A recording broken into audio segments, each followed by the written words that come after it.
কাটা না, এটা হচ্ছে ধান। হ্যাঁ হ্যাঁ, ধানই বাড়াই দিলি। আচ্ছা, দেখা যাক ইনশাল্লাহ। 69 সাল থেকে। 69 বাংলার, হ্যাঁ তখন থেকে কন্টিনিউয়াসলি এখন পর্যন্ত হ্যাঁ, দিচ্ছেন। এখন আর কিছু করে মাসে। আসসালামু আলাইকুম। আমি প্রতিদিন এই যে এই পাশে যাই একবার করে হলেও, আর আমার বাসা হচ্ছে এই পাশে, অর্থাৎ ওই পাশে আমার বাসা, আর আমি এই পাশে প্রতিদিন একবার হলেও যাই। যার কারণটা হচ্ছে ওই পাশে আমি একটা ছেলেকে পড়াই, কিন্তু যাওয়ার সময় এই যে দেখতে পাচ্ছেন ধানের জমি, এই ধানের জমিতে এই ধানগুলো কিন্তু পেকে গেছে। তো যাওয়ার সময় আমি কি করি, এই জমি থেকে কিছু ধান তুলে খাইতে খাইতে যাই। তো প্রতিদিনই এরকমই করি। তো আজকে একটু একটা কাহিনী ঘটে গেছে, তা হচ্ছে কিছু ধান নিছি, খাইতে খেতে যাচ্ছি, খাওয়ার সময় একটা ধান গলায় আটকে গেছে। তো এটা নিয়ে আসলে খুবই টেনশন, আমি এখন খুবই গলায় যন্ত্রণা হচ্ছে।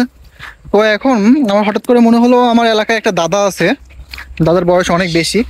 তো ওই দাদা বিগত অনেক বছর ধরেই একটা সমাজসেবা কাজ করে, যে যাদের এই গলায় কাটা বাদে মাছের কাটা বা অন্যরকম সমস্যা, তিনি একদম বিনা পয়সায় চিকিৎসা করে থাকে। তো এখন ওই দাদার কাছে আমি যাব, দেখা যাক দাদার কাছে এই ধান যেহেতু বেঁধে গেছে, এটার কোনো সলিউশন আছে কিনা।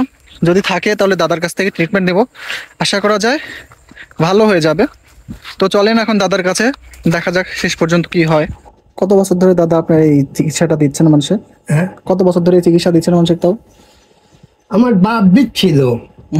বাপ মরার সময় আমার বোঝা গেল না, বাবা মানুষের কিছু উপকার করলো, এসে শিখাই গেছিল।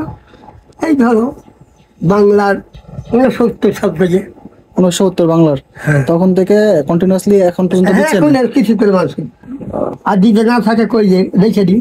এগুলো হোমিওপ্যাথি দাদা? হোমিওপ্যাথি এগুলা? হ্যাঁ, হোমিও। আচ্ছা, আপনার বয়স তাহলে কত হচ্ছে দাদা? 91। 91। হজ করছেন কত সালে? 11 সালে ইংরেজি। ইংরেজির 11 সালে। এটাই হচ্ছে আমার সেই দাদা। কিন্তু এটা কি এখনই খেলে? হ্যাঁ হ্যাঁ, সব খাইলাম। বাচ্চাতে বাড়তে পারে। কাটা না, এটা হচ্ছে ধান। হ্যাঁ হ্যাঁ, ধানই বাড়াই দিলি। আচ্ছা, দেখা যাক ইনশাল্লাহ।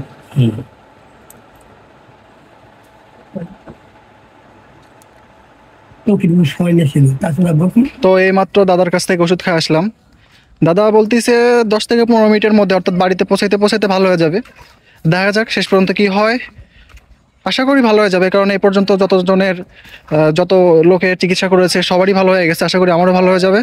তো আজকে ভিডিওটা এই পর্যন্তই, সব ভালো থাকবেন, আল্লাহ হাফেজ।